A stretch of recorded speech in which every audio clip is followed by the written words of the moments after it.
नमस्कार, मैं हूं आशीष रावत। आज हम आपके बीच लेकर आए हैं यूपी के 5 बड़े गैंगस्टर्स की कहानी।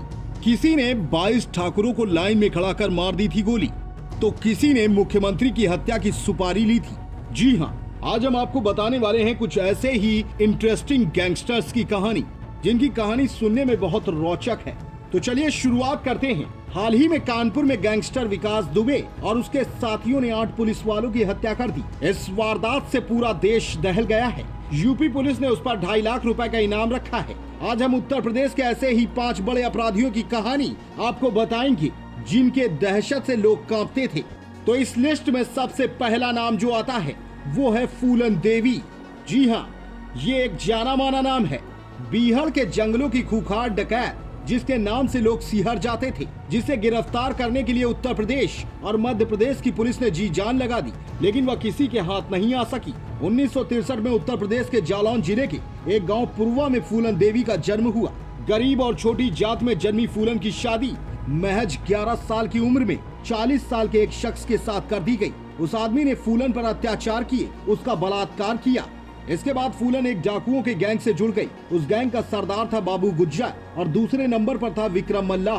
कहते हैं कि एक दिन गुज्जर फूलन देवी के साथ जबरदस्ती करने की कोशिश कर रहा था। फूलन ने शोर मचाया और विक्रम वहां आ पहुंचा। दोनों में लड़ाई हुई और विक्रम ने गुज्जर को गोली मार दी। इसके बाद फूलन विक्रम के साथ रहने लगी। गुज्जर की हत्या से ठाकुरों का एक गैंग नाराज था। मौका मिलते ही इस गैंग ने विक्रम मल्लाह की हत्या कर दी और फूलन को किडनैप कर यूपी के बेहमई में 3 हफ्ते तक बलात्कार किया।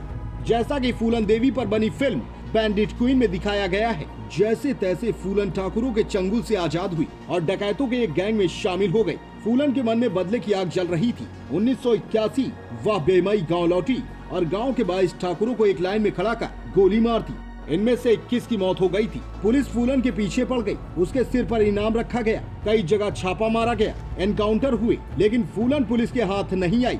वह हर बार पुलिस को चकमा देकर भाग निकलती थी। इसके बाद यूपी और मध्य प्रदेश की सरकारों ने तय किया कि फूलन को सरेंडर के लिए राजी किया जाए। उस दौरान मध्य प्रदेश के मुख्यमंत्री थे अर्जुन सिंह। उन्होंने यह काम ग्वालियर के पुलिस महानिरीक्षक राजेंद्र चतुर्वेदी को सौंपा। वे 8 किलोमीटर बाइक और फिर 6 किलोमीटर पैदल चलकर चंबल के बिहड़ों में फूलन देवी से मिलने पहुंचे। करीब 12 घंटे तक बातचीत हुई। उसके बाद फूलन देवी ने 1983 मुख्यमंत्री अर्जुन सिंह के सामने सरेंडर कर दिया। उस पर 22 हत्या, 30 डकैती और 18 अपहरण के चार्जेस लगे। फूलन को 11 साल जेल में रहना पड़ा। उसके बाद 1994 में सपा के टिकट पर मिर्जापुर से जीतकर वह लोकसभा पहुंची।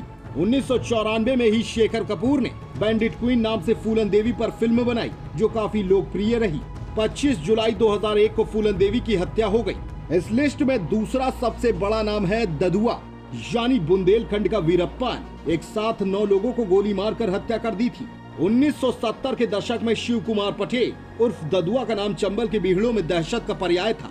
उसे बुंदेलखंड का वीरप्पन भी कहा जाता था। उसने 200 से ज्यादा हत्याएं की थी, लेकिन पुलिस इनमें से कुछ ही दर्ज कर पाई थी। उसके दहशत का अंदाजा इस बात से लगाया जा सकता है कि अगर किसी को प्रधान विधायक और सांसद का चुनाव लड़ना होता था, तब उसे एक मोटी रकम चढ़ावे में चढ़ानी पड़ती थी। यूपी और मध्य प्रदेश में ददुआ के खिलाफ करीब 400 मामले दर्ज थे। यूपी पुलिस ने उस पर 10 लाख रुपए का इनाम रखा था। कहा जाता है कि ददुआ ने पिता की हत्या का बदला लेने के लिए हथियार उठाया था। इसके बाद 1982 में उसने डाकुओं का गैंग बनाया और 1986 में एक साथी की हत्या के बाद 9 लोगों की गोली मारकर हत्या कर दी थी। इसके बाद 1992 में मड़ैयन नाम के गांव में 3 लोगों की हत्या कर दी और पूरे गांव को आग के हवाले कर दिया था। ददुआ के भय से यूपी और मध्य प्रदेश के कई जिलों के लोग खौफ खाते थे। हालांकि कई गांव में ददुआ गरीबों का मसीहा भी था। फतेहपुर के नरसिंहपुर कबराहा गांव में डकैत ददुआ की प्रतिमा भी लगाई गई है। 2007 में एसटीएफ की टीम ने ददुआ गैंग को घेर लिया और ददुआ और उसके कई साथियों को मार गिराया। कहा जाता है कि उसकी तलाश में 100 करोड़ से ज्यादा खर्च हो गए थे। इस लिस्ट में तीसरा नाम जो आता है वो है निर्भय गुर्जर। 2 राज्यों की पुलिस ने 2.5 लाख का इनाम रखा था। निर्भय गुर्जर चंबल के बिहड़ों का कुख्यात डकैत था। 8 नवंबर 2005 में यह पुलिस मुठभेड़ में मारा गया। उस पर यूपी और मध्य प्रदेश सरकार ने 2.5 लाख रुपए का इनाम रखा था। निर्भय गुर्जर के खिलाफ अपहरण और हत्या के 200 से अधिक मामले पुलिस थानों में दर्ज थे। निर्भय गुर्जर को लड़कियां बहुत पसंद थीं।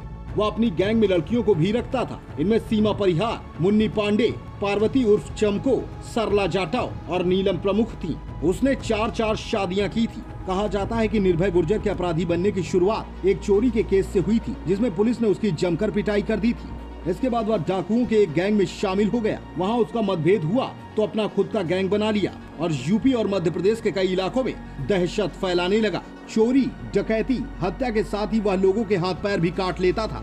आगे बढ़ेंगे इस लिस्ट में चौथा और सबसे महत्वपूर्ण नाम, जिसका नाम बहुत सुना होगा, श्री प्रकाश शुक्ला। बिहार सरकार के मंत्री का मर्डर, यूपी के सीएम की हत्या की सुपारी। श्री प्रकाश शुक्ला शार्प शूटर और सुपारी किलर नाम से फेमस था। उसके खौफ से पूरा उत्तर प्रदेश कांपता था। श्री प्रकाश शुक्ला का जन्म गोरखपुर के ममखोर गांव में हुआ था। वह अपने गांव का मशहूर पहलवान हुआ करता था। 1993 में एक युवक ने उसकी बहन के साथ छेड़खानी कर दी। इसके बाद उसने उसकी हत्या कर दी। यह उसके जीवन का पहला जुर्म था। इस मर्डर के बाद वह बैंकॉक भाग गया, लेकिन वहाँ ज्यादा दिन नहीं रह सका और भारत लौट आया। यहाँ वह मोकामा के सूरजभान गैंग में शामिल हो गया। श्री प्रकाश ने 1997 में लखनऊ में बाहुबली नेता वीरेंद्र शाही की हत्या कर दी। इसके बाद 13 जून 1998 को बिहार सरकार के मंत्री ब्रज बिहारी प्रसाद को उनके सुरक्षा कर्मियों के सामने ही गोलियों से छलनी कर दिया था। यहाँ तक कहा जाता है कि श्री प्रकाश ने उस समय के मुख्यमंत्री कल्याण सिंह की हत्या की सुपारी ली थी। 5 करोड़ में सीएम की हत्या का सौदा तय हुआ था। 4 मई 1998 को यूपी पुलिस के तत्कालीन एडीजी अजय राज शर्मा ने 50 जवानों का एक स्पेशल टास्क फोर्स बनाया। इस फोर्स का पहला टास्क था श्री प्रकाश शुक्ला को जिंदा या मुर्दा पकड़ना। 23 सितंबर 1998 को एसटीएफ ने मुठभेड़ में श्री प्रकाश को मार गिराया। श्री प्रकाश शुक्ला के नाम पर शहर फिल्म बनी थी। वेब सीरीज रंगबाज को भी उसी की कहानी पर आधारित माना जाता है। आगे बढ़ेंगे। इस लिस्ट में 5वां नाम मुन्ना बजरंगी का है।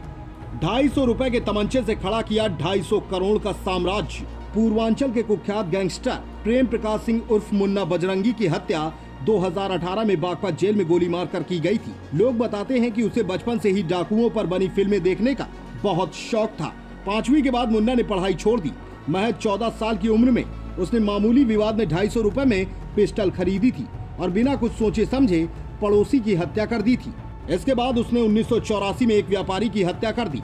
1996 में जौनपुर के बीजेपी नेता रामचंद्र सिंह की हत्या करने के बाद वह पूर्वांचल के बाहुबली मुख्तार अंसारी के गैंग में शामिल हो गया।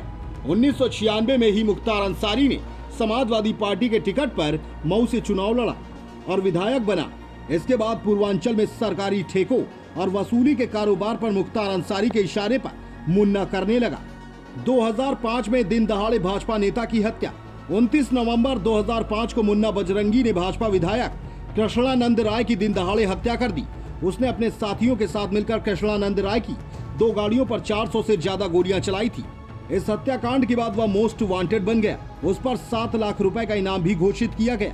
बजरंगी को डर था कि उसका एनकाउंटर किया जा सकता है, इसलिए उसने अपनी गिरफ्तारी की खुद योजना बनाई। 19 अक्टूबर 2009 को दिल्ली पुलिस ने मुन्ना को मुंबई के मलाड इलाके से गिरफ्तार कर लिया। मुन्ना बजरंगी ने अपने 20 साल के आपराधिक जीवन में करीब 40 हत्याएं की। Special report fantabulous news.